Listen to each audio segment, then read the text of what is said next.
हो, येतोय येतोय. ओके. नमस्कार मंडळी. सर्व रसिकांचं खूप खूप स्वागत आहे.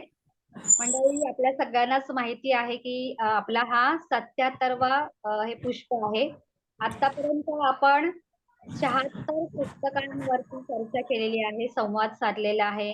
कधी रसिक सहभागी झाले होते, तर कधी प्रत्यक्ष लेखक सहभागी झाले होते. आणि आपण 75वा हा जो भाग आहे तो ऑफलाईन पद्धतीने एक प्रकारे आपण साजराच केला होता तो भाग. वसंत वसंत लिमिये हे आपले लेखक खास पुण्याहून आले होते आणि गेल्या भागामध्ये नूतन बांदेकर या आपल्या भागामध्ये सहभागी झाल्या होत्या. ठाण्यातील तलावांचं ठाणं या पुस्तकांसंबंधी आपल्याशी चर्चा केली, संवाद साधला आणि आजचं हे पुष्प आहे 77वं. यामध्ये डॉक्टर उषा रामवाणी गायकवाड या आपल्या आजच्या वक्त्या आहेत. त्यांच्याबद्दल सांगायचं तर त्यांची मातृभाषा सिंधी असून सुद्धा त्यांनी मराठी साहित्यामध्ये त्यांचा बराच अभ्यास आहे आणि मुंबई विद्यापीठातून त्यांनी कोणत्याही मार्गदर्शकाची मदत न घेता 2006 मध्ये पी-एच-डी पदवी प्रदान त्यांनी प्राप्त केली आणि त्यांचा प्रबंधाचा विषय होता की 19व्या शतकातील निबंध वाङ्मयातून व्यक्त होणारे स्त्री जीवन विषयक चिंतन. आणि या प्रबंधाला प्राध्यापक का. प्रियळकर यांचा उत्कृष्ट प्रबंधाचा पुरस्कार त्यांना लाभलेला आहे. मॅडम तुमचं खूप खूप अभिनंदन आमच्या पूर्ण रसिकांतर्फे. त्यानंतर मृण्मयी हा जो उत्कृष्ट दर्जेदार दिवाळी अंक आहे, तर त्याचं त्यांनी उषा मॅडमनी एक हाती संपादन केलेलं आहे. गेले 6 वर्ष ते काम सांभाळतात आणि त्यालाही बार्शी येथील सीतादेवी सोमाणी यांचा पुरस्कार त्या अंकासाठी लाभलेला आहे. त्यानंतर अनेक प्रतिष्ठित नियतकालिकांसाठी उषा मॅडम पुस्तक परीक्षण करत असतात, कविता लेखन करत असतात, वेगवेगळ्या विषयांवरती लेख त्यांच्या प्रकाशित झालेले आहेत. विविध मासिक असतील, वृत्तपत्र असतील. त्याचबरोबर शुद्ध लेखन अ, हे अत्यंत आता काळाची गरज आहे. तर शुद्ध लेखनाच्या बाबतीत उषा मॅडम अनेक शाळा आणि कॉलेजेसमध्ये जाऊन त्याविषयी कार्यशाळा घेत असतात, विद्यार्थ्यांना मार्गदर्शन करत असतात. त्याबरोबर प्रतिष्ठित जी प्रकाशनं आहेत, अशा संस्थांमध्ये मुद्रित शोधन आणि संपादन असं प्रकारचं ते सहाय्य त्यांनी केलेलं आहे बऱ्याच ठिकाणी. मराठी ग्रंथालय आपले जे ठाण्यातलं मराठी ग्रंथालय आहे, तर त्या ग्रंथालयातर्फे पुस्तकांसाठी पुरस्कार दिले जातात आणि हे पुस्तक परीक्षणाची जी समिती आहे, त्यात उषा मॅडम आपल्या परीक्षक समितीमध्ये त्या सहभागी झालेल्या असतात आणि त्यांचं सहाय्य कायमच या विविध संस्थांना लाभलेलं आहे. आणि हे सगळं आतापर्यंत जे मी त्यांच्याबद्दल सांगितली माहिती ही अगदी थोडक्यात आहे. हे सगळं उल्लेखनीय आहेच. पण त्यांच्या वाट्याला मात्र एक वेगळं रेअर दुर्दैवी असं आयुष्य त्यांचं लाभलेलं होतं, त्यांना मिळालेलं होतं. त्यातून आता बऱ्यापैकी त्या सावरलेल्या आहेत. हे सगळं जे आहे त्यांचं अनुभव कथन एकंदरच आयुष्याबद्दलचं, तर त्याबद्दलचं निर्वासित या आत्मकथनात त्यांनी सगळं लिहिलेलं आहे आणि हे पुस्तक याच वर्षी जून 2023 मध्ये रसिकांच्या समोर पुस्तक रूपाने आपल्याला वाचायला मिळालेलं आहे. तर कितीही कठीण परिस्थिती त्यांच्या समोर आलेली असली तरी सुद्धा त्यातून त्यांनी मार्ग काढलेला आहे. अत्यंत चिकाटीने त्यांचं जीवन संघर्षमय सगळ्या परिस्थितीतून बाहेर आलेले आहेत आणि हे सगळं कथन पुस्तकात आपल्याला पाहायला मिळतं आणि त्यावरच आज त्या आपल्याशी संवाद साधणार आहे. तर सर्वप्रथम उषा मॅडम तुमचं या समूहामध्ये रसिक वाचकमध्ये खूप खूप मनापासून स्वागत आहे आणि रसिकांकडून तुम्हाला नंतर प्रश्न तुमच्या समोर येतीलच. तेव्हा सगळी पुढची सूत्र आपल्याकडे सुपूर्त करते आणि या पुस्तकाविषयी आम्हा सगळ्यांनाच जाणून घ्यायचंय. हे पुस्तक का लिहावं असं वाटलं? कुठून प्रेरणा मिळाली? आणि आत्तापर्यंतचा प्रवास कसा झाला? आणि आत्ता सध्या कसं चाललंय? हे सगळ्याविषयीच आम्हाला जाणून घ्यायचंय. तेव्हा सगळी सूत्र आपल्याकडे पुढची. उषा मॅडम. धन्यवाद मनीषा, तुम्हा सर्वांचं स्वागत. माझं निर्वासित हे आत्मकथन नुकतंच प्रसिद्ध झालंय. याविषयी मी तुम्हाला आता थोडक्यात सांगण्याचा प्रयत्न करतेय.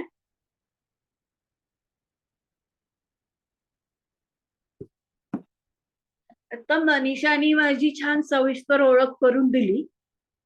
त्या ओळखीला खूप अभूतपूर्व अशा प्रदीर्घ संघर्ष आणि तपश्चर्येची पार्श्वभूमी आहे.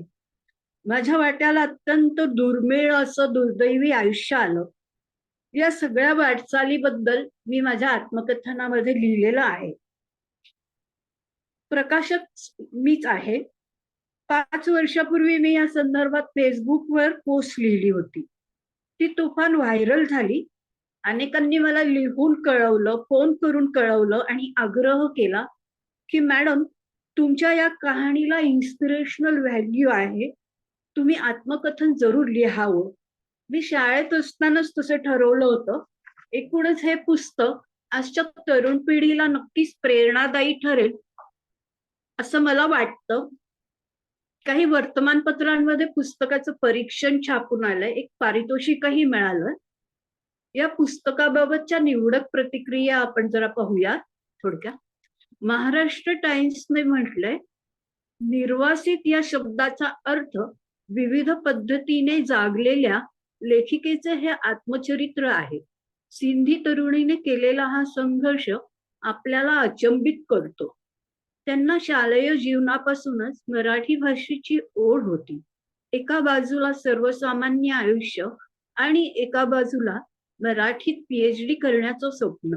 या संघर्षात विवाह देखील वयाची 50शी उलटल्यानंतर झाला. हा सगळा संघर्ष या पुस्तकातून अतिशय टोकदारपणे येतो. कणकवलीचे प्रसाद घाणेकर म्हणतात, डॉक्टर राजेंद्र बर्वे यांचं प्रास्ताविक, तुमचं मनोगत, वैशाली जाधव यांनी केलेली पाठराखण आणि विजयराज बोधनकर यांचं मुखपृष्ठ हे आत्मकथन वाचायला सुरुवात करण्यापूर्वी वाचकांची मनोवस्था तयार करायला मदत करतात. कुटुंब, मित्रमैत्रिणी, समाज तुम्हाला सतत मागे खेचण्याचा प्रयत्न करताना तुम्ही आपल्या उद्दिष्टापासून ढळला नाही, सातत्याने लढत राहिला याचं अप्रूप वाटतं. तुम्ही सद्भावनेने पुढे केलेला हात बहुतांश जणांनी झिडकारला, सहृदय प्रतिसाद दिला नाही. या विपरीततेचं तर्कसंगत कारण तुम्हालाही सापडलं नाही, ते वाचकाला सापडणं अवघडच. निर्वासितमुळे सिंधी समाजाचे, PhD संदर्भातली शिक्षण व्यवस्थेचे आणि एका जिद्दीच्या लढाईचे हे शब्दचित्र वाचायला मिळाले. सोलापूर जिल्ह्यातील सांगोला येथील सावित्रा कस्तुरे या प्राथमिक शिक्षिका लिहितात, शिक्षणावर प्रचंड प्रेम करणाऱ्या, त्यासाठी एवढे कष्ट उपसणाऱ्या आणि मराठी भाषेवरही जीवापाड प्रेम करणाऱ्या उषा मॅडम, खरंच तुम्ही ग्रेट आहात. तुमच्या एकल जगण्याचा संघर्ष मनाला गलबलून गेला. एकल महिलांबाबतचा जिव्हाळा वाढला, त्यांच्याबद्दलचे गैरसमज दूर झाले. तुमच्याबद्दल आदर, जिव्हाळा वाटत आहे. तुम्ही माझ्या जवळच्या कुणीतरी आहात असं आपले पण वाटत आहे. पुस्तक व लेखणीचा पाया प्रामाणिकपणावर असल्यामुळे व जीवनशैली वाचनीय असल्यामुळे पुस्तक पूर्ण होईपर्यंत चैन पडलं नाही. उशिरा का होईना, पण देवाला तुम्हाला न्याय दिला. तुम्हाला योग्य जोडीदार भेटला. सलाम तुमच्या धडपडीला, सलाम तुमच्या गुणवत्तेला. एका ज्येष्ठ पत्रकार मित्राने कळवले, डिप्रेशन हा काय प्रकार आहे मला माहित नाही, असं मी माझ्या मित्रमंडळात मिरवायचो. पण निर्वासित वाचताना मला स्वतःला पानागणिक डिप्रेशन येत राहिलं आणि डिप्रेशन या भावनेचा पहिल्यांदाच परिचय झाला. पुस्तकाचा शेवट मराठी सिनेमाच्या शेवटाप्रमाणे झाल्यानं हायसं वाटलं. उषा, एक खरंखुरं आत्मचरित्र वाचल्याचं समाधान तुझ्या पुस्तकाने दिलं. दुःख, वेदना, घुसमट याचे किती वेगळे प्रकार असतात. सहकारी माणसाशी अकारण वाईट वागण्याचे उद्योग माणसं का बरं करतात, हा प्रश्न मला नेहमी पडत आला आहे.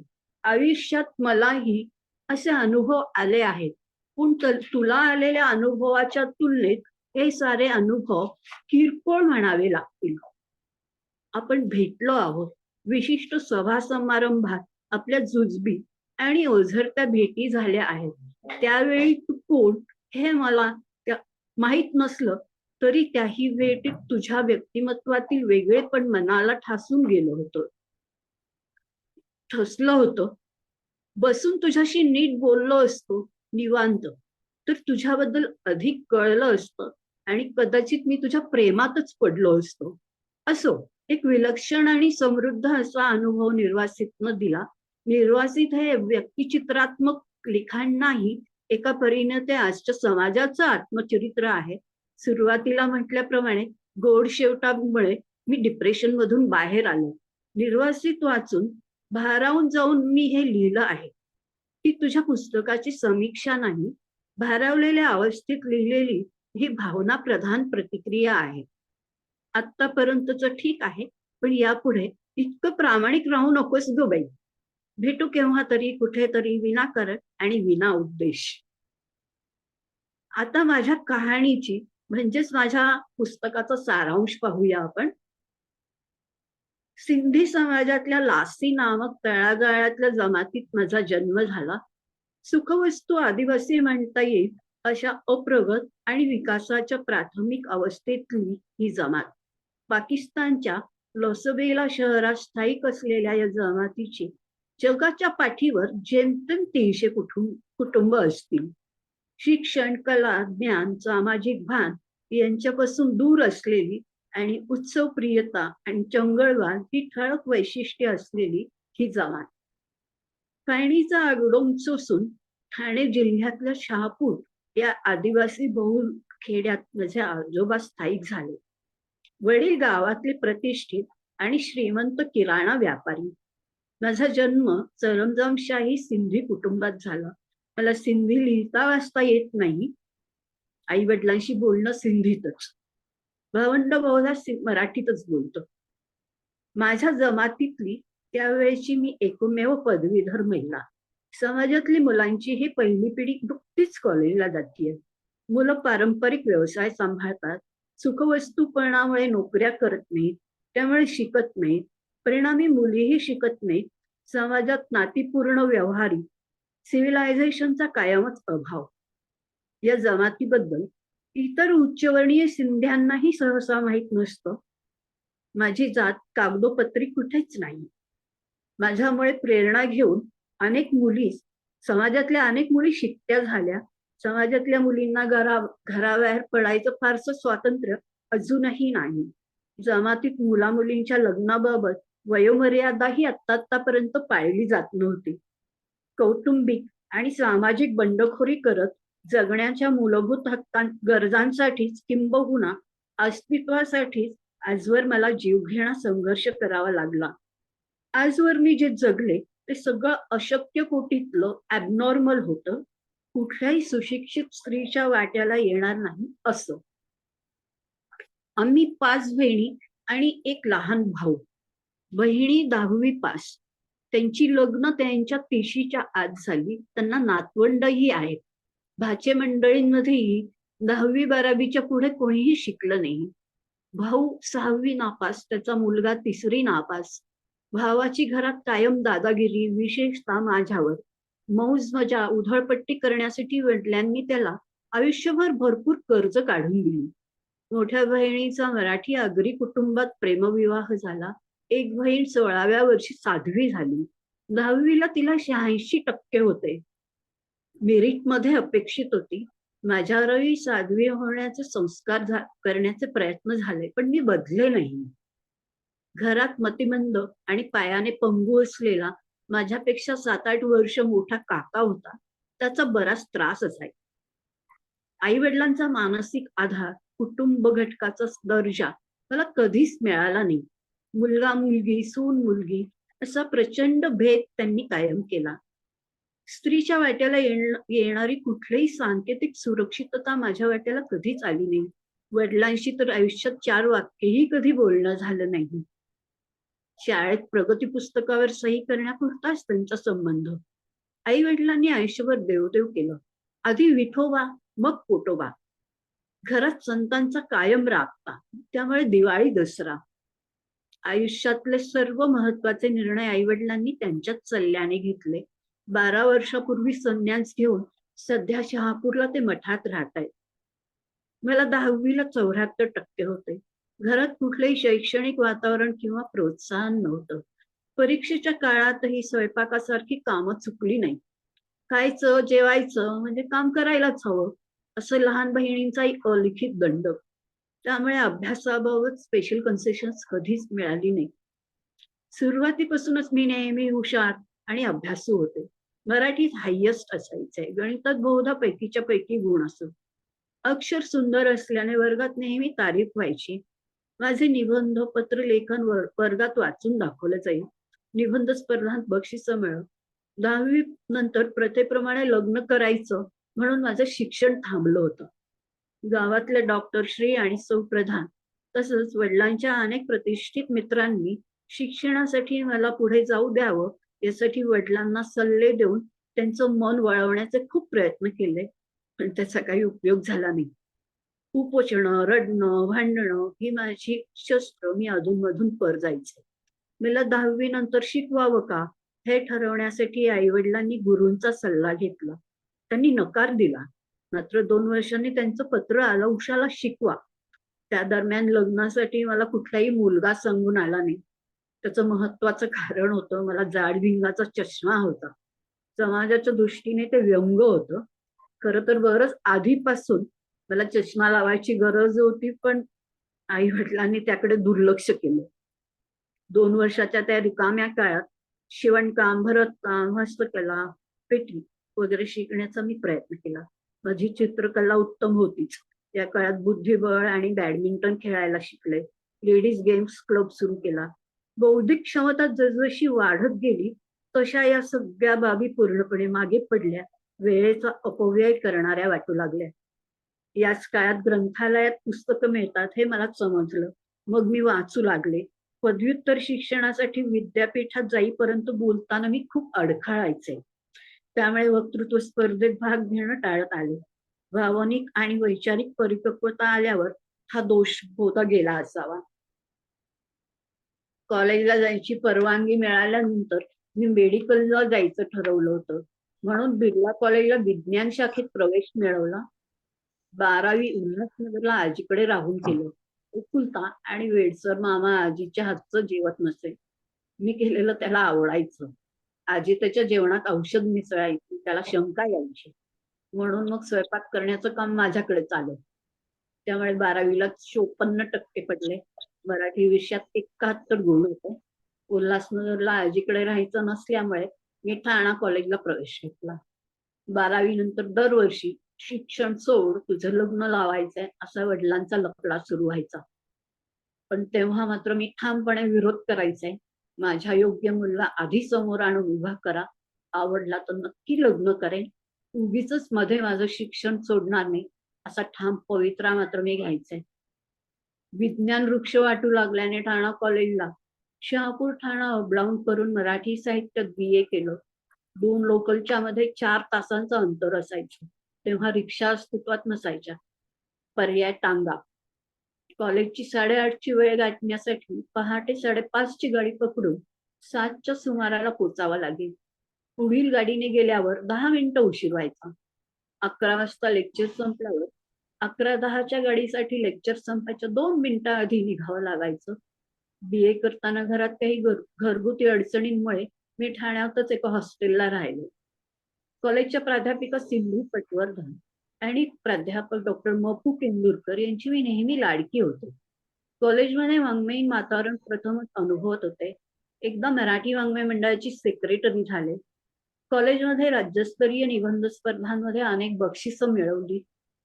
त्यामुळे स्पर्धांबाबतचा आत्मविश्वास वाढत गेला आणि बक्षिसं मिळवण्याचा मी चपाटाच लावला. पिंगेश क्लासेसने आयोजित केलेल्या राज्यस्तरीय निबंध स्पर्धेचे प्राध्यापक माधव मनोहर हे सलग 2दा परीक्षक होते. दोन्ही वेळा मला प्रथम पारितोषिक होते. लवकरच मी त्यांची लेखनिक झाले तेव्हा ते म्हणालेले, त्यावेळी मला वाटलेलं उषा रामवाणी या टोपणनावाने कोणीतरी नामवंत प्रस्थापिताने तो लेख लिहिला असावा.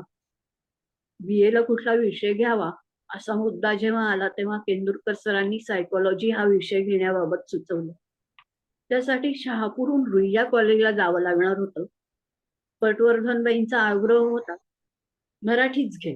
गावातल्या सदा पाटील या सरांनी सुचवलं, मराठी घेतलंस तर बोलायला हवेल. अखेरीला मराठी हा विषय घेऊन MA करण्यासाठी मी मुंबई विद्यापीठाच्या लेडीज हॉस्टेलमध्ये प्रवेश घेऊन दुनियेच्या विस्तीर्ण प्रांगणात अवतरले. MA ला आल्यावर एका राज्यस्तरीय निबंध स्पर्धेत 3रं पारितोषिक मिळालं. विभाग प्रमुखांच्या माझ्याकडून सुवर्ण पदकाच्याच अपेक्षा होत्या. वर्षाअखेरीला स्टुडंट काउन्सिलच्या निवडणुकीच्या निमित्ताने एका प्राध्यापकाने खूप मानसिक त्रास दिला. हॉस्टेलचं वातावरण आणि अन्न मानवत नव्हतं. गुणवत्ता सिद्ध करण्यासाठी परीक्षेची चौकटही भयंकर जाचक वाटू लागली. परिणामी प्रथम वर्षाची अंतिम परीक्षा देता आली नाही. विभाग प्रमुखांनी फ्रेश ऍडमिशन घ्यायचं सुचवलं आणि वडिलांच्या संमतीने मी ती घेतलीही. पण लवकरच परवडत नाही असं कारण सांगून वडिलांनी आर्थिक मदत करणं बंद केलं. मग विभाग प्रमुखांनीच कुलगुरूंना विनंती करून फ्रेश ऍडमिशन रद्द करवली. त्यानंतर नोकरीसाठी वणवण सुरू झाली. हॉस्टेलच्या नियमानुसार नोकरीला परवानगी नव्हती. मिळालेल्या नोकरीत खूप त्रास होता. परीक्षेच्या अभ्यासासाठी रजा मिळू शकली नाही. एकूणच सगळ्या वातावरणाला उबल्याने आणि संशोधनाची आवड असल्यामुळे MA सोडून PhD करायला मी प्रवृत्त झाली.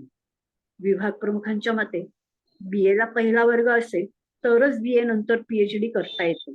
त्यानंतर तत्कालीन कुलगुरूंकडे चौकशी केल्यावर त्या म्हणाल्या, गाईडची परवानगी असेल तर BA नंतरही PhD करता येते. विभाग प्रमुखांना तसं सांगितल्यावर त्या म्हणाल्या, तू त्यांचं ऐकू नकोस, त्यांना नियम नीट माहीत नसते. उद्या इंदिरा संतांना BA नंतर PhD करायची असली तर त्यांनाही तशी परवानगी द्यायची का? मग संबंधित नियम मी शोधूनच काढला. त्यात 2 महिने गेले. रजिस्ट्रेशन सर्टिफिकेट हातावर पडल्यावर सुद्धा उपकुलगुरूंनी विचारलं, नियमाबाबत नीट चौकशी करून घेतली आहेस ना? विभागातला एकही प्राध्यापक मार्गदर्शकाची जबाबदारी पत्करायला तयार नव्हता. त्यांनी प्रतिष्ठेचा मुद्दा केला. फक्त केंद्रकर सरांकडूनच अपेक्षा होत्या. ते विद्यापीठात व्हिजिटिंग लेक्चरर होते. आधी होकार देऊन नंतर ते नाही म्हणले. PhD करणं हे तुझ्या भल्याचं आहे हे आधी मला पटवून दे, तरच गाईड म्हणून मी तुझा स्वीकार करेन, अशी भूमिका त्यांनी घेतली. भलं मोठं पत्र लिहून माझ्या परीने मी त्यांना पटवूनही दिलं. ते ठाणा कॉलेजचे होते. कॉलेजच्या प्रशासनाचा त्रास इतका होता की 2 वर्षाची फी मी एकदमच भरून टाकली. कुठलीही फेलोशिप किंवा शिष्यवृत्ती नसल्यामुळे 2-3 सिंधी संस्थांकडून सुधाकरराव नाईक आणि शरद पवार यांच्या तसेच कुलगुरू निधीतून तुटपुंजी मदत मिळू शकली. एशियाटिक सोसायटीची आणि कुलाबा येथील महिला पदवीधर संघाची अत्यल्प फेलोशिप मात्र मिळाली. 93 साली निवृत्त झाल्यावर मार्गदर्शकांनी त्यांच्या सर्वच विद्यार्थ्यांना मार्गदर्शन करणं बंद केलं. तसंच मलाही बंद केलं. माझी 2 प्रकरणं लिहून झाली होती. ध्यासाने झपाटून मी अभ्यास करत होते. 5 वर्षात PhD करायचं ठरवलं होतं. मग ड्रॉप घेऊन मी घरी बसलो आणि 93 साली मृण्मयी या दिवाळी अंकाची निर्मिती केली. त्यानंतर नव्याने नोंदणी करून हॉस्टेलला परतले. पण हॉस्टेलच्या नवीन नियमाप्रमाणे 5 वर्षापेक्षा जास्त काळ राहता येणार नव्हतं. म्हणून उपकुलगुरूंकडे मुदतवाढीसाठी विषयी बाब म्हणून मी अर्ज केला. प्रबंधाचं थोडंच काम शिल्लक होतं. हॉस्टेलच्या मुदतवाढीसाठी तत्कालीन कुलगुरू सुरुवातीला अनुकूल नव्हत्या. मेडिकल फिटनेसचं प्रमाणपत्र सादर करणं बंधनकारक होतं. त्यासाठी विद्यापीठाने नेमलेल्या डॉक्टर जॉनकडे वॉर्डनने मला परस्पर पाठवलं. डॉक्टरने रिपोर्टमध्ये काय लिहिलं होतं हे शेवटपर्यंत कळलं नाही. पण रिपोर्ट प्रतिकूल होता. 90-92च्या दरम्यान अण्णांच्या डोकेदुखीसाठी मी नायर हॉस्पिटलमध्ये उपचार घेत होते. पण काहीच जाणून न घेता नवीन आलेल्या वॉर्डनने कुलगुरूंना माझ्याबद्दल चुकीची माहिती पुरवली आणि मला परवानगी नाकारली गेली. जॉन तर माझ्या तोंडावर चक्क म्हणाले होते, मॅडम माफ करा, उद्या अपरात्री जर तुमची तब्येत बिघडली तर तुम्हाला माझ्याचकडे पाठवलं जाईल आणि विद्यापीठ मला जबाबदार ठरवेल. मला रिस्कच नकोय. मग सेकंड ओपिनियनसाठी मी नायर हॉस्पिटल गाठलं. त्या अहवालानुसार मला सिव्हिअर अॅनिमिया झाल्याचं सिद्ध झालं. मात्र ते प्रमाणपत्र खोटं असल्याचं वॉर्डनने कुलगुरूंना सांगितलं. त्यानंतर कुलगुरूंनी माझ्या तब्येतीचा सगळा रेकॉर्ड जातीने डोळ्याखाली घातल्यावर माझ्याबाबतचे त्यांचे सगळे गैरसमज दूर होऊन मला 1 वर्षाची मुदतवाढ दिली गेली. मग मात्र हॉस्टेलमधून काढायचा वॉर्डनने जणू चंगच बांधला. तशी संधी माझ्या नकळत त्यांना मिळाली. एका रात्री 11च्या सुमाराला मला थोडं अस्वस्थ वाटू लागल्याने त्यांना मला डॉक्टरकडे न्यावं लागलं. मग दुसऱ्या दिवशी मला घरी आरामासाठी पाठवून त्यांनी माझ्या खोलीला डबल लॉक लावलं.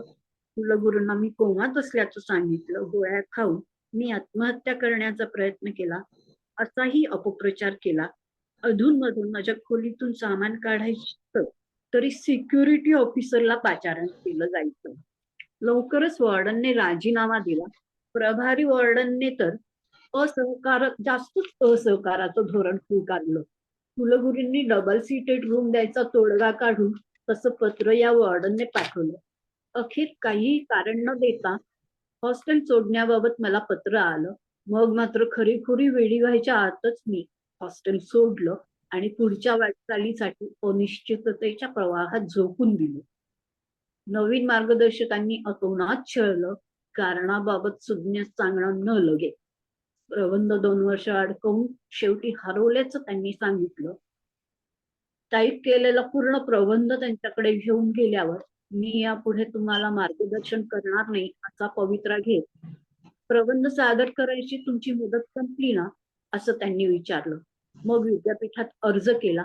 मला एक तर दुसरा गाईड मिळवून द्या किंवा पीएचडी स्वतंत्रपणे करण्याची परवानगी तरी द्या.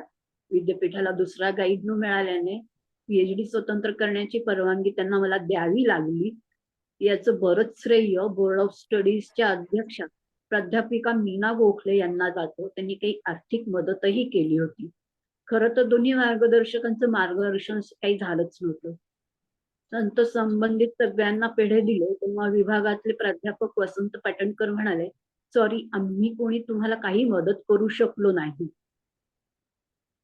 पीएचडी साठी महाराष्ट्रातल्या अनेक ठिकाणी तसंच दिल्ली, गोवा अशा ठिकाणी फिरून मी दुर्मिळ आणि मौलिक असे संदर्भ गोळा केले.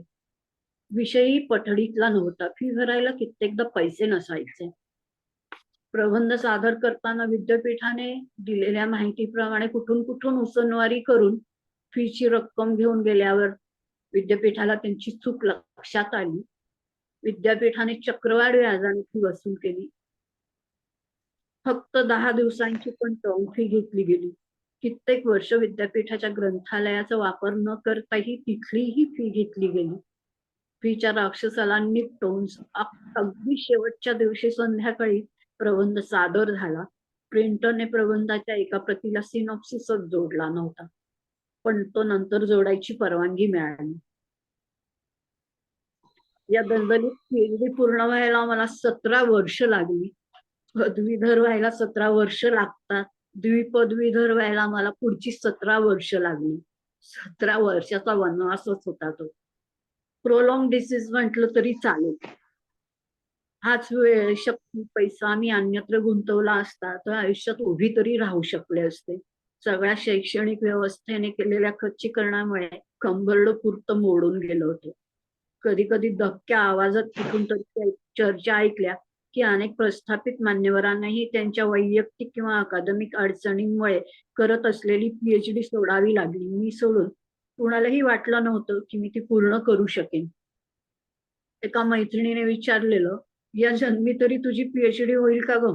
बहीण म्हणायची, लोक मला याबद्दल विचारतात तेव्हा लाज वाटते. गावातले एक प्रतिष्ठित गृहस्थ पीएचडी झाल्यावर म्हणालेले, तू गाडीला जाताना पाहिलं की कळायचं नाही, तू नेमकं करतेस तरी काय? आता कळलं.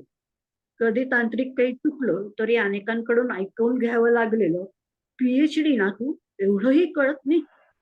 कॉलेजची पायरीही न चढलेल्या एका लेखकाने तर छापून आणलं, तिची पीएचडी कधी होणारच नाही.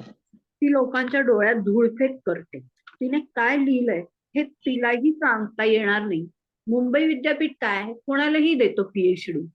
आई, भाऊ आणि क्वचित लोकांकडूनही ऐकून घेतलं, का केलीस पीएचडी? काय मिळालं? कॉमर्स का नाही केलंस? माझ्या पीएचडी वरही पीएचडी होऊ शकेल असा माझा संघर्ष थोडाफार पाहिलेल्यांनाही वाटतं. पीएचडी नंतर वेगळीच गुंतागुंत अनुभवली. भल्याभल्यांच्या मनात माझ्याविषयी इन्फेरियर कॉम्प्लेक्स निर्माण झाला. ओळखीची माणसं ओळख दाखवेनाशी झाली. जेलसीमुळे लोक दुरावली. माझ्या विशुद्ध यशाची पाळमुळं त्यांना शोधता आली नाही. मला अनेकांच्या दैवी भाग्याचा हेवा वाटतो, पण इतरांना माझा स्वयंभू आणि कमावलेल्या भाग्याचा हेवा वाटतो. 85 सालापर्यंत कुटुंबाची तांत्रिक सुरक्षितता तरी होती. त्यानंतर अनेक कारणामुळे घर तुटलं. घरच्यांना मी नकोशी असल्याने त्यांनी मला घराबाहेर काढलं. घरी खूप प्रश्न होते, त्यामुळे आजवर 25 ते 30 पत्ते झाले असतील.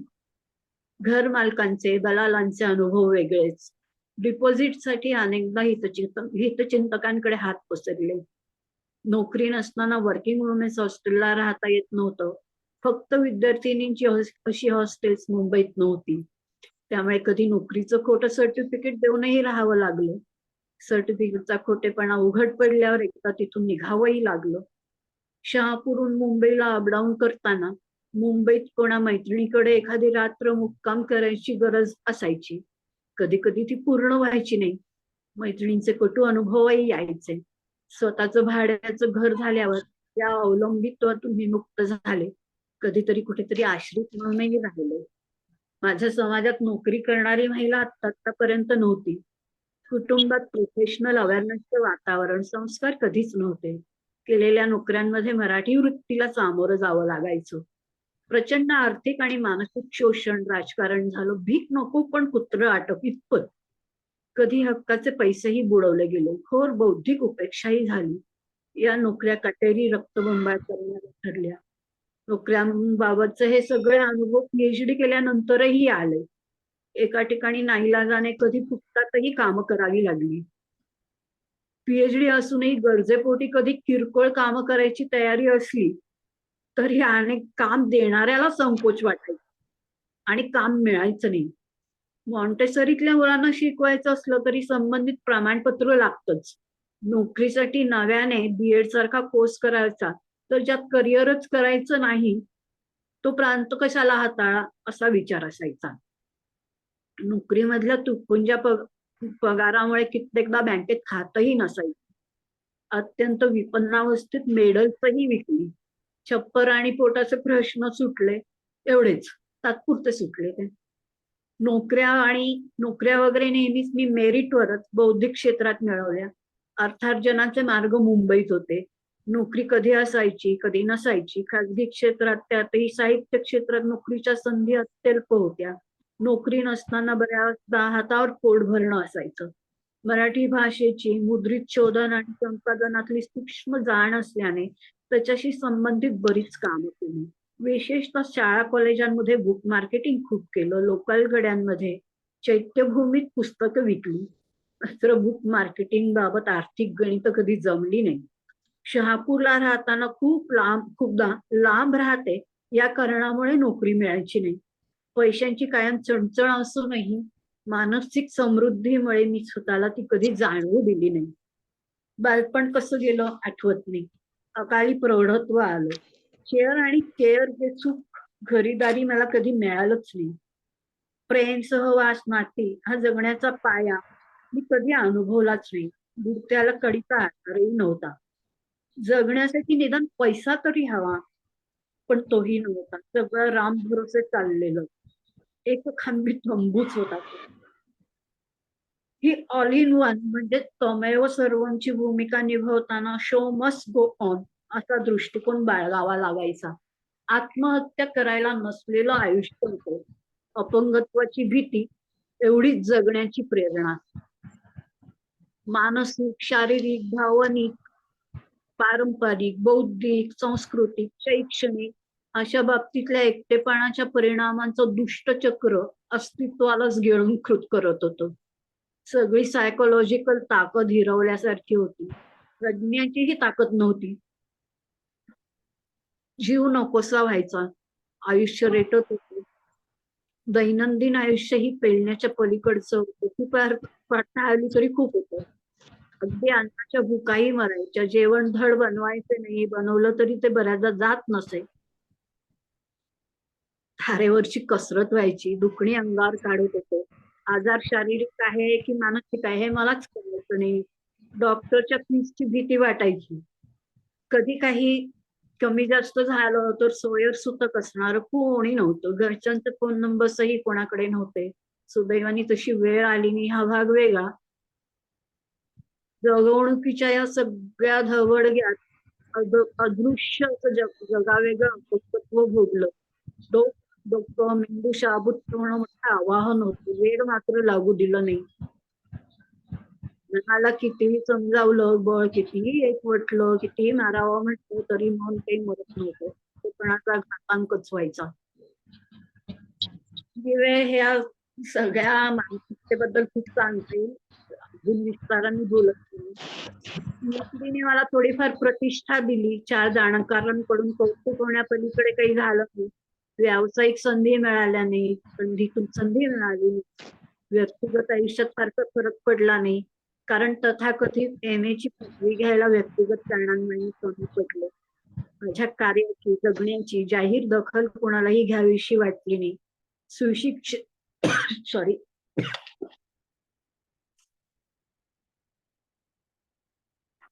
सुशिक्षित समाजाच्या प्रवाहात सामावता आलं नाही. माझ्या जातीत मी कुठेच नाही. मराठी समाजातही मी त्याच आहे. मराठी समाजाने माझा स्वीकारच केला नाही. पुरेपूर प्रयत्न करूनही लौकिक यश नाही मिळालं. मान सन्मान, प्रतिष्ठा, पद नाही मिळवता आली. एक प्रतिष्ठित संस्था प्रमुख एकदा म्हणाले होते, खरं तर आज तू एका फॅकल्टीची विभाग प्रमुख असायला हवी होतीस. तू उच्चवर्णीय असतीस तर आज कुठल्या कुठे असतीस. जाती व्यवस्थेचे छुपे चटके तर पावलोपावली अनुभवले. अनुकूलता आणि हुशारी आणि कष्ट असले की जगणं फार कठीण नसतं. अनेक सामान्य वकुपाच्या लोकांना विनासायास लायकी नसतानाही खूप मिळतं. याचं वाईट वाटतं. तुम्ही कोणाचं तरी कोणीतरी आहात, पैसेवाले आहात, सुंदर आहात, तुमच्यात समोरच्याचे हितसंबंध गुंतलेले आहेत. निदान तुमचे कोणीतरी गॉडफादर आहेत. त्यापेक्षा तुमचं असं कोणीतरी आहे. एवढ्या बळावरही तुम्हाला अपेक्षित यश नाही मिळालं तरी निदान सुसह्यपणे जगता तरी येतं. एकूणच या व्यवहारी जगात माझी बुद्धी आणि भावनांचा पाचोळा झाला. नोकऱ्यांमध्ये मी एम्प्लॉईच्या पुढे जाऊ शकले नाही. पावलोपावली उपेक्षा अनुभवली. ज्यांच्या हातात अधिकार होते त्यांनीही जाणीवपूर्वक मला दूर ठेवलं. प्रस्थापित समाजाशी टक्कर देत सगळ्यावर मात केली तरी उपेक्षेच्या दुःखावर मी मात नाही करू शकले. तो दुखरा कोपरा अजूनही आहेच.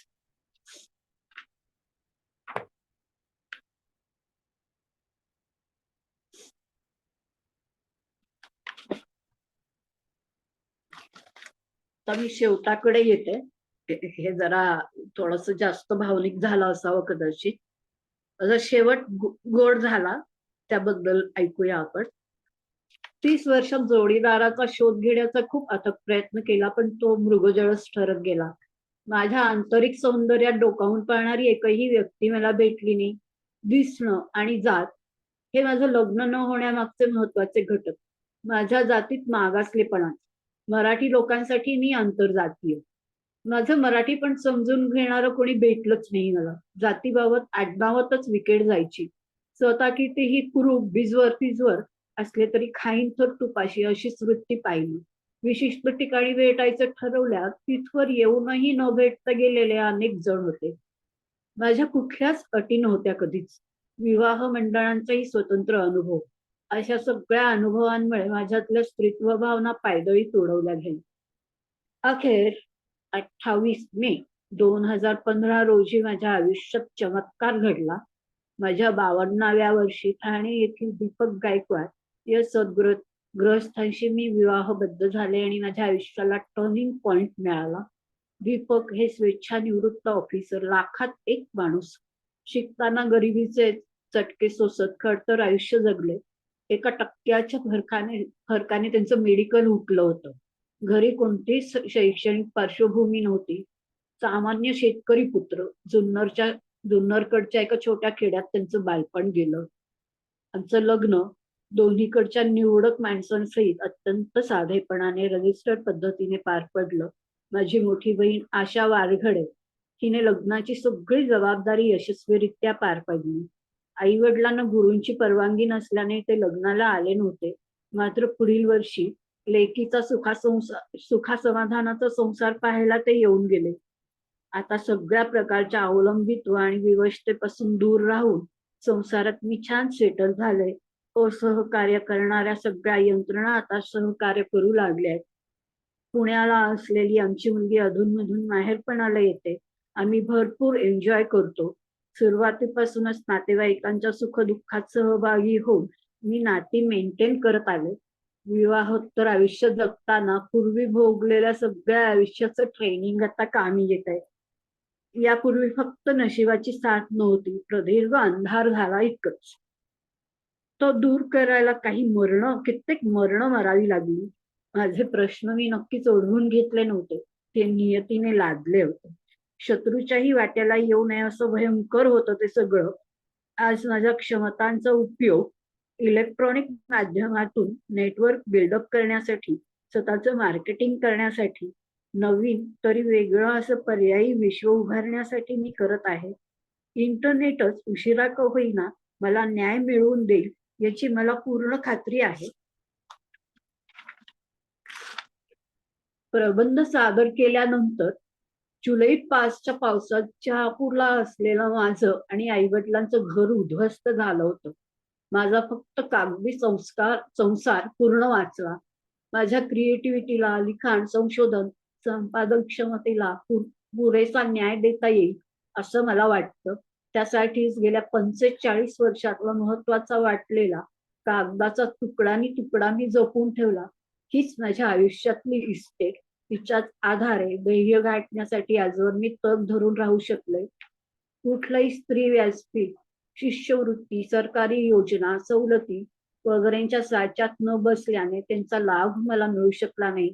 माझे प्रश्न एकटीच आहे, व्यक्तिगत असले तरी दुर्दैवाने ते सामाजिक होऊ शकले नाही. पीएचडी झाल्याचे काही सत्कार झाले, मात्र माझ्या जातवाल्यांनी त्याची दखलही घेतली नाही. मी काय केलंय हे त्यांना कळलं नसेल, हा भाग वेगळा. या निमित्ताने काही दिग्गज सेंधी लोकांशी ओळखी झाल्या, पण निव्वळ काही तांत्रिक कारणांमुळे मी त्यांच्यापर्यंत पोहोचू शकले नाही. शिक्षणाबाबत फारशी मजल न गेलेल्या, स्वतंत्र विचारसरणीची कुवत नसलेल्या, लाचार जीर्ण कितपत जगत असलेल्या माझ्या समाजातल्या कित्येक भगिनींची दाहक आयुष्य समोर दिसत असताना वाटतं, माझ्या उदाहरणामुळे मी त्यांच्या पुढे काय आदर्श ठेवू शकले. खूप शिका, स्वतःच्या पायावर उभ्या राहा असा संदेश दुर्दैवाने मी त्यांना देऊ शकत नाही. एकीकडे महिला सबलीकरण, स्त्री स्वातंत्र्य आणि समानतेचा गाजावाजा होत असताना उपेक्षित पण अनधिकृत दुर्बल सामाजिक घटक म्हणून प्रस्थापित समाज व्यवस्थेकडून आणि शिक्षण क्षेत्राकडून अपेक्षा एवढीच आहे की माझ्यासारख्यांच्या प्रश्नाकडे व्यक्तिगत किंवा वैयक्तिक बाब म्हणून न पाहता विशुद्ध सामाजिक बाब म्हणून, प्रश्न म्हणून बघितलं जावं, तरच सगळ्याच उपेक्षित घटकांना योग्य न्याय मिळेल. जमेल तेवढा वाटा मी नक्कीच उचलणार आहे. तुम्हा सर्व रसिक वाचक समूहाचे प्रशासक भूषण मुळे आणि सर्व सहकार्यांचे खूप आभार. पुस्तकाच्या अधिक माहितीसाठी तुम्ही प्रशासकांशी संपर्क साधू शकता. धन्यवाद.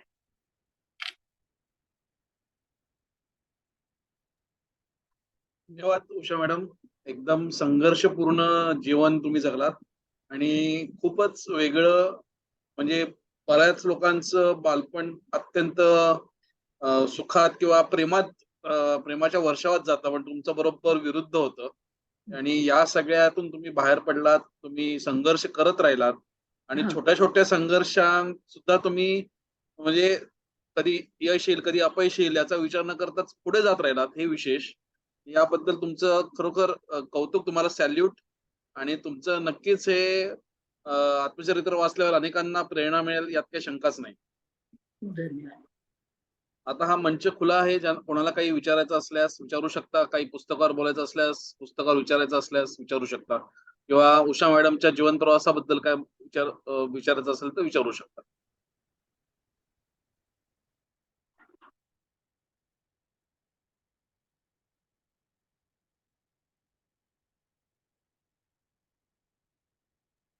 मला स्वतःला उषा मॅडम एक विचारायचं होतं की पीएचडी झाल्यानंतर सुद्धा काही वर्ष तुम्ही म्हणालात संघर्ष होता, तर तो कशा प्रकारचा? म्हणजे नोकरी मिळण्यातला काय प्रॉब्लेम होते किंवा काय त्यात अडचणी होत्या? पीएचडी मी जी झाले ती एम ए न करता झाले. बीए नंतर पीएचडी केल्यामुळे मला प्राध्यापकी मिळू शकत नव्हती. ओके. म्हणजे आणि सरकारी नोकरी करण्यासाठी पण काही विशिष्ट प्रमाणपत्र लागतात. ते पुढे शाळेत शिकवायचं, अगदी मॉन्टेसरीतल्या मुलांना शिकवायचं तरी कन्सल्ट सर्टिफिकेट लागतं. माझं गॉडफादरही कोणी नव्हतं. ते नोकरी मिळणं वाटतं तेवढं सोपं नाही. साहित्य क्षेत्रातली मला जाण असल्यामुळे त्या क्षेत्रात मी नोकऱ्या केल्या, पण तिथे काही पुरेसा पगार नसायचा. आर्थिक मानसिक शोषण खूप होतं. प्रकाशन संस्थांमध्ये विशेषतः मी नोकऱ्या केल्या. अन्य कुठे मला स्कोपच नव्हता. माझं जे काही नॉलेज होतं ते मर्यादित होतं. पण ते मर्यादित नॉलेजला कुठे जे काही नॉलेज होतं ते रेअर नॉलेज होतं, पण त्याला स्कोपच नव्हता कुठे. पीएचडी असूनही त्याचा अकॅडमिक दृष्ट्या मला काही उपयोग नव्हता. अशा तांत्रिक मुद्देमध्ये तांत्रिक कारण असल्यामुळे बरोबर. उपयोग नाही होऊ शकला. हो, हो. बरोबर.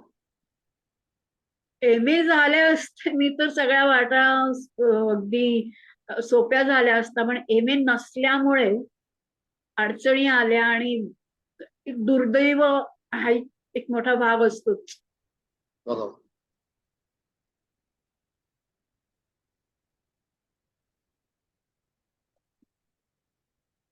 आपल्याबरोबर एक शिक्षिका आहेत प्रतिभा मॅडम. ओके. प्रतिभा कासार मॅडम. हा. मॅडम तुम्हाला काय बोलायचं असल्यास?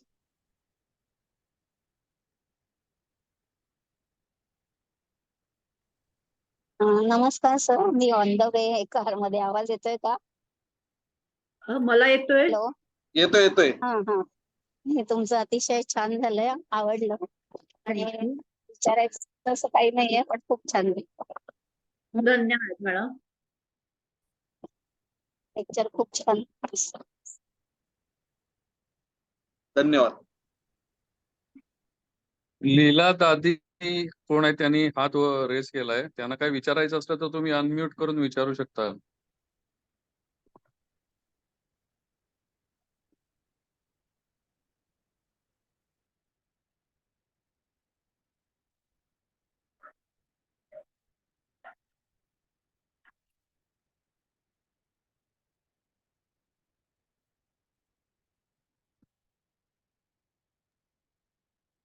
त्यांनी सादरीकरणाच्या सुरुवातीलाच हात हँड रेज केला होता, पण मी म्हटलं सादरीकरण झाल्यावर विचारूया. तर लीला दादी यांना काही बोलायचं असल्यास?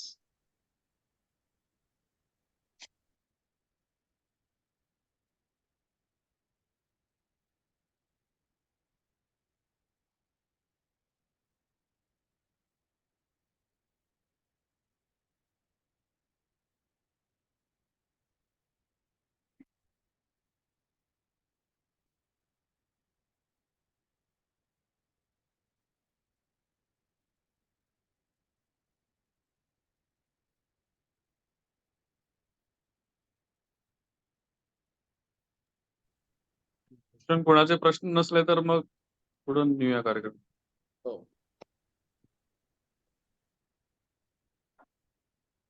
आता उषा मॅडम तुमचा नेव्हरचे काय ऍटिट्यूड आवडला की शेवटपर्यंत जोपर्यंत आपल्याला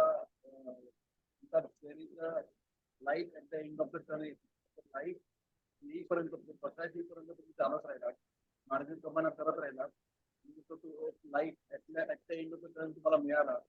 हे हॅपी एंडिंग तुम्हाला तुम्ही आलं, म्हणजे लाईट मिळाला, प्रकाश मिळाला, म्हणून खरंच मलाही त्या तुमच्या प्रवासात ऐकताना, तो सगळा प्रवास ऐकताना तो शेवटी आम्हालाही बरं वाटतं. आणि या पुस्तकाबद्दल आम्ही जरूर ज्याला आवडेल तर त्याचं मला द्या, फॉरवर्ड करेन.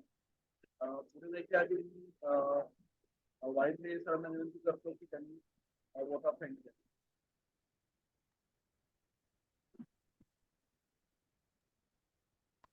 नमस्कार मॅडम आणि नमस्कार श्रोतेहो. हे सेशन म्हणजे असं आहे की never give up in life. त्यांचं फायटिंग स्पिरिट मानण्यासारखं आहे. म्हणजे आपण नुसते ऐकताना अवाक होतोय, त्या जगल्या आहेत.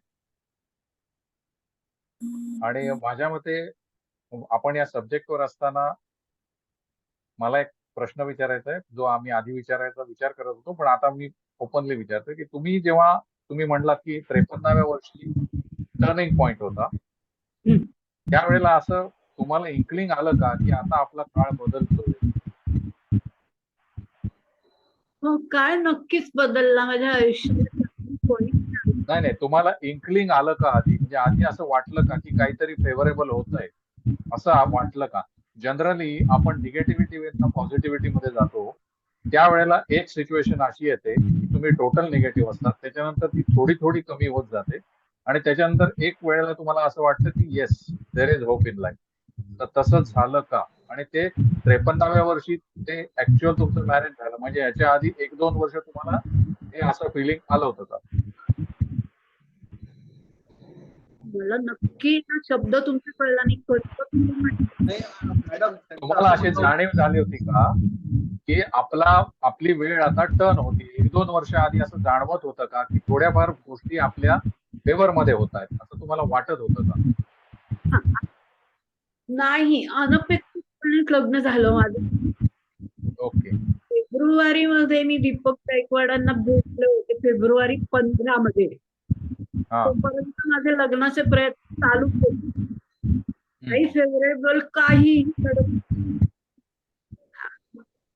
फेब्रुवारी मध्ये भेटले, 2 महिने आम्ही एकमेकांची ओळख पुण्यामध्ये घालवलं. आमच्यामध्ये मला एप्रिल मध्ये मिळाला. मे 15 मध्ये लग्न झालं. अगदी बराबर या तोपर्यंत मला नोकरीही नव्हती. अनपेक्षित पण शब्द वापरलाय. आयुष्य इतकं निगेटिव्ह होतं, असं काहीतरी घडेल असं स्वप्नात नव्हतं. माझ्यातली पॉझिटिव्हिटी सुटली नव्हती. म्हणजे प्रयत्न अथक चालूच होते, घडेल वाटत होतं. वेळ येत नव्हती. खाली लग्नाच्या निमित्ताने आली. 28 मे 2015 मध्ये लग्न झालं. अक्षरशः चमत्कार होता. आज पूर्ण आयुष्य बदललं. स्वप्नातही वाटलं नव्हतं असा टर्निंग पॉइंट मला मिळेल. झाल्यानंतर पण इतकी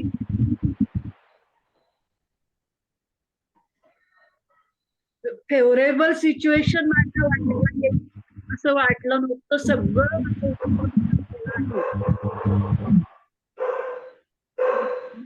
मला गरज नाही. इतके मला आलं होतं की मला सगळी फेवरेबल माझ्या वाट्याला आलेली आहे. हा मला पूर्वी इतकं दुःखी दिलं होतं, आता माझी दया आली. पूर्ण कलाटणी माझ्या आयुष्याला मिळाली. ग्रेट, उत्तर मिळालं मला. थँक्यू. आणि तुमचं नरेशन फार उत्तम झालं. आणि never give up, never say you have lost, keep on trying. आणि तुम्हाला आयुष्याकरता शुभेच्छा. असेच तुम्ही आनंदी राहा, सक्सेसफुल व्हा, हेच मी इच्छा व्यक्त करतो. आणि मी तुम्हाला इथे आल्याबद्दल धन्यवाद आणि तुमचे अनुभव सांगितल्याबद्दल धन्यवाद. मला वाटतं कोणीतरी हात वरती केलाय, तुम्ही बोलाल का मॅडम? हा,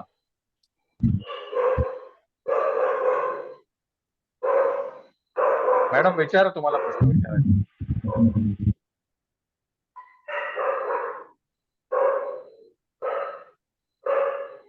तुम्हाला अनम्यूट करायला लागेल.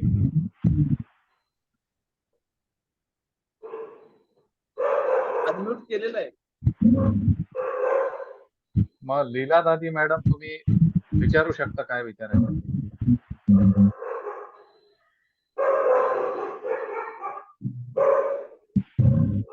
हॅलो. हॅलो. हा, मी ऍक्च्युली सुनील कुलकर्णी बोलतोय. हा, बोला बोला. हा, तर नमस्कार. ते मी वाचलं आणि मॅडमला मी कळवलं पण होतं. तर आता मला असं म्हणायचं होतं की हे म्हणजे पुस्तकाचा खप जास्तीत जास्त वाढला पाहिजे आणि जास्तीत जास्त तरुण पिढीमध्ये हे गेलं पाहिजे. याच्यासाठी जरा म्हणजे काही सुचवता येईल का, जे पार्टिसिपंट आहेत किंवा जे आता चर्चेसाठी आहे, तर म्हणजे त्यांनी ते सुचवलं तर त्याप्रमाणे हे करता येईल. कारण हे म्हणजे सगळीकडे जाणं जरुरी आहे. विशेष म्हणजे तरुण पिढीकडे जाणं जरुरी आहे. आणि पुणे, मुंबई, ठाणे तर ठीकच आहे, पण त्याच्याशिवाय महाराष्ट्रातले इतर जे भाग आहेत, औरंगाबाद, जळगाव, मनमाड, धुळे, तर या ठिकाणी हे जास्तीत जास्त पुस्तक म्हणजे ऍक्च्युली खपलं पाहिजे. थोडक्यात काय की पुस्तक जास्तीत जास्त लोकांकडे कसं नेता येईल तरुण, याच्याबद्दल थोडासा एक विचार सांगावेत. नक्कीच, म्हणजे ही गरज आहे. प्रकाशक मीच आहे. वितरक मला मिळतील असं मला वाटलं होतं. दुर्दैवाने मला वितरक कोणी मिळालं नाही. वितरणाचंही काम मीच करतेय. कॉलेजेस, ग्रंथालयांमध्ये जातीये, पण मी पुरी पडू शकत नाही. मला कोणाची मदत झाली तर नक्कीच हवी आहे.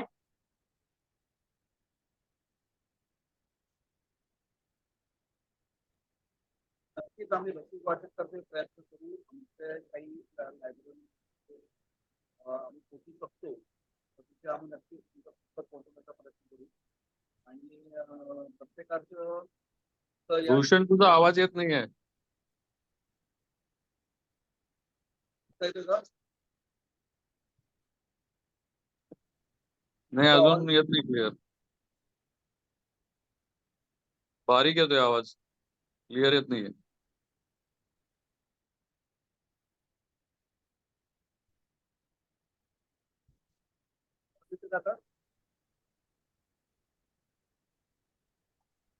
नाही नाही.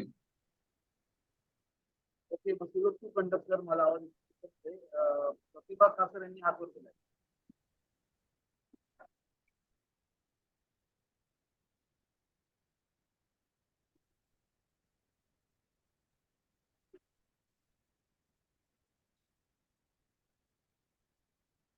हा, नमस्कार. जे आपण पुस्तकाबद्दल आता म्हणालात ना, तर कॉलेजमध्ये वगैरे जो बक्षीस समारंभ वगैरे होतो त्यामध्ये ह्यांचं पुस्तक आपण सांगू शकतो कॉलेजना की हे पुस्तक तुम्ही बक्षीस म्हणून मुलांना वेगवेगळ्या स्पर्धा होतात त्यामध्ये देऊ शकतो आपण.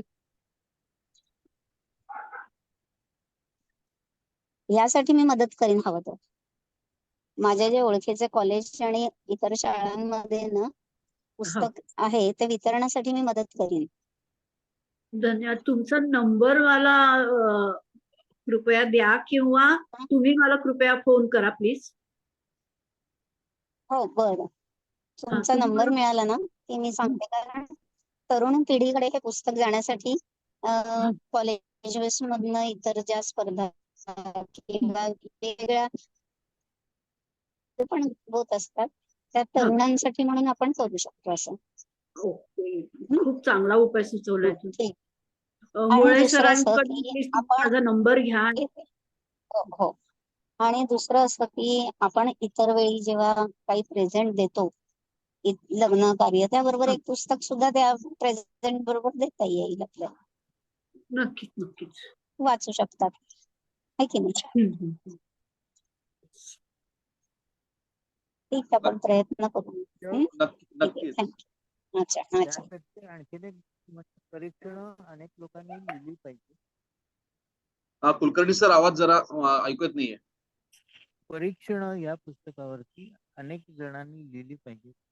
हा, आणि ते ललित मध्ये येणारे एक रवी प्रकाश कुलकर्णी आहे, लक्षवेधी पुस्तक म्हणून. अशांपर्यंत आपण हे पोचवू, ते मी पोचवायचा प्रयत्न करीनच. उषा मॅडम, कुलकर्णी सरांचं म्हणणं आहे की याच्यावर परीक्षणं आली पाहिजेत. हो, आली पाहिजेत, पण दुर्दैवाने वर्तमानपत्रांनी दखलच घेतली नाहीये. मठाने सुरुवातीला स्वागत मध्ये 4-5 ओळीचं परीक्षण टाकलेलं आहे, पण इतर कोणीही छापलेलं नाहीये. गोव्याकडच्या एका गोमंतक मध्ये आलेला आहे, गावकरी मध्ये आलेला आहे, पण प्रतिष्ठित नियतकालिकांनी अजूनही दखल घेतलेली नाहीये. म्हणजे मी त्यांच्यापर्यंत पोहोचले तरी दखल घ्यायची त्यांची तयारी नाहीये असं मी वाटतंय.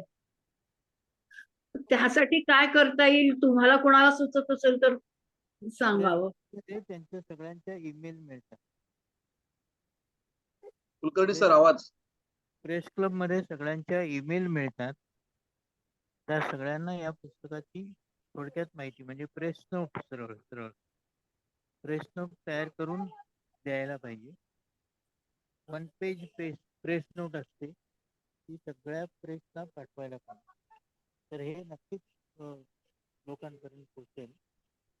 आणि नाशिकला पाठक म्हणून एक आहेत, ते डिस्ट्रीब्युटर आहेत, त्यांना होलसेल अगदी सोल डिस्ट्रीब्युटर म्हणून नेमलं तरी ते काहीतरी 40-60 वगैरे असं करतात. आपण पुस्तकाची किंमत किती ठेवली आहे त्याच्यावरती ते अवलंबून आहे.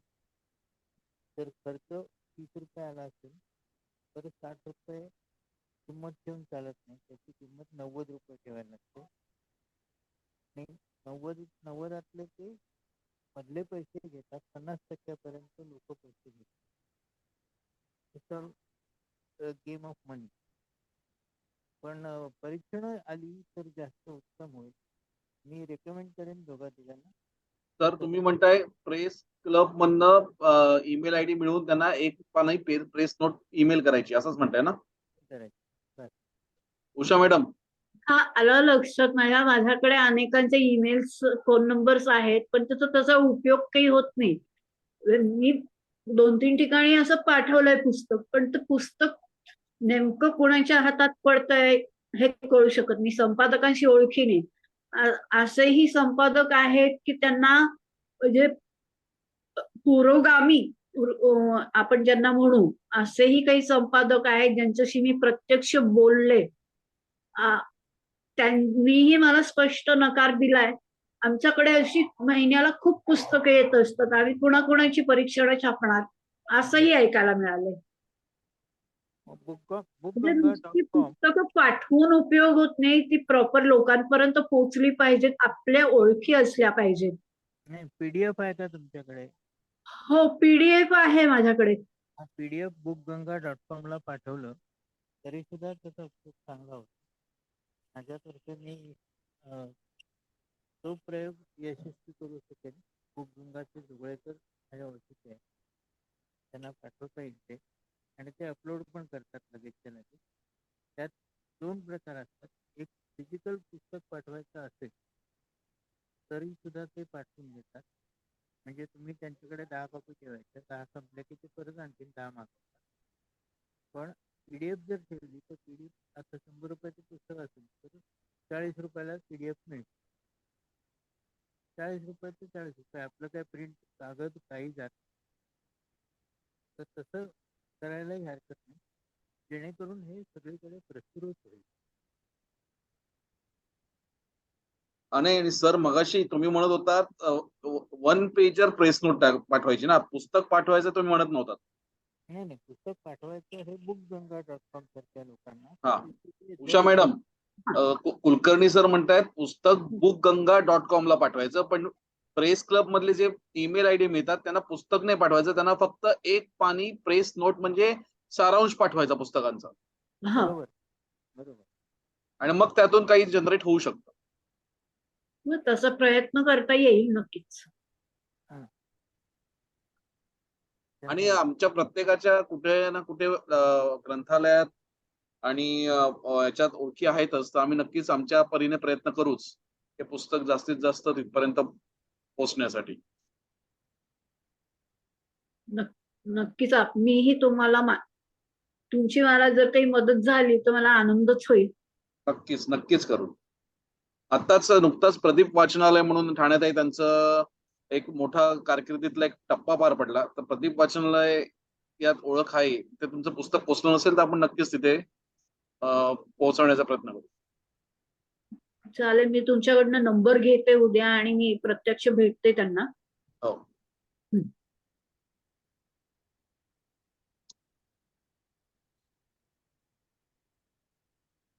ज्यांच्याकडे काही सोर्स, जे काही सोर्सेस असतील, मला कृपया कळवा, मी त्यांच्यापर्यंत पोहोचेन. हो, नक्की. हं. प्रज्ञा मॅडम मगाशी काही बोलू इच्छित होता का? त्यांनी काही आपलं कॉमेंट्स पोस्ट केलेले आहेत, त्यांना काही बोलायचं असेल तर बोलू शकतात.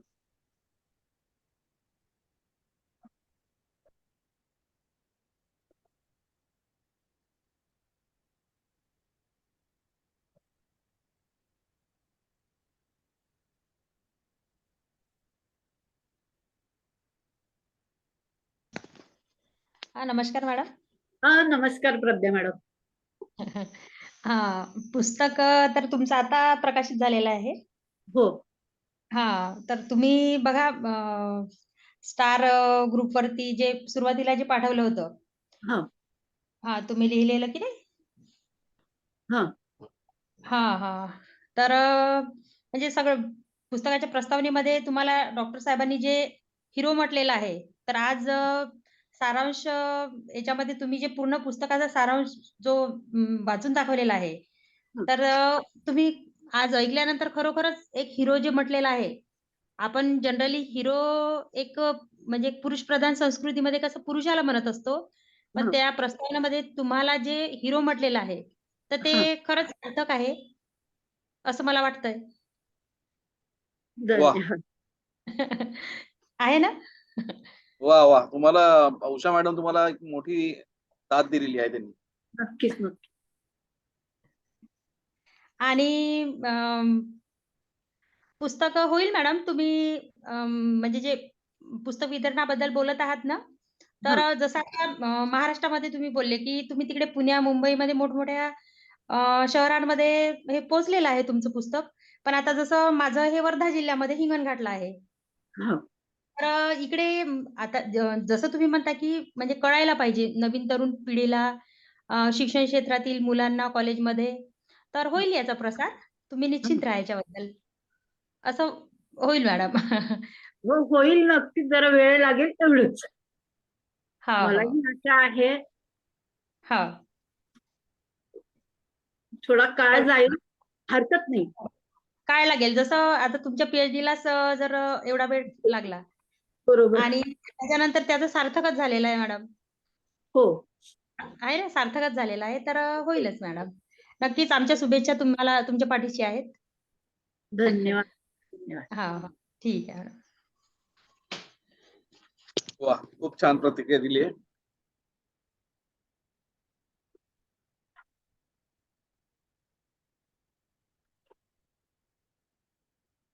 उषा मॅडम, रसिक वाचक परिवारातर्फे आम्ही तुम्हाला ही ग्वाही देऊ इच्छितो की आम्ही आमच्यातर्फे जेवढे प्रयत्न शक्य आहे तेवढं करू, ते पुस्तक जास्तीत जास्त लोकांपर्यंत पोहोचण्यासाठी.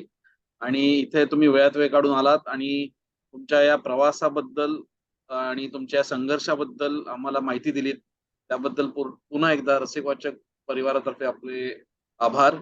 आणि हे रेकॉर्डिंग जेव्हा येईल तेव्हा आम्ही नक्कीच तुम्हाला पोस्ट करू, त्यामुळे तुम्ही अजून अनेक लोकांपर्यंत ते पाठवू शकाल.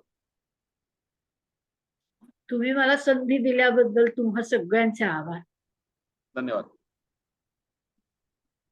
आणि हे सत्र संपलं आहे असं मी जाहीर करतो.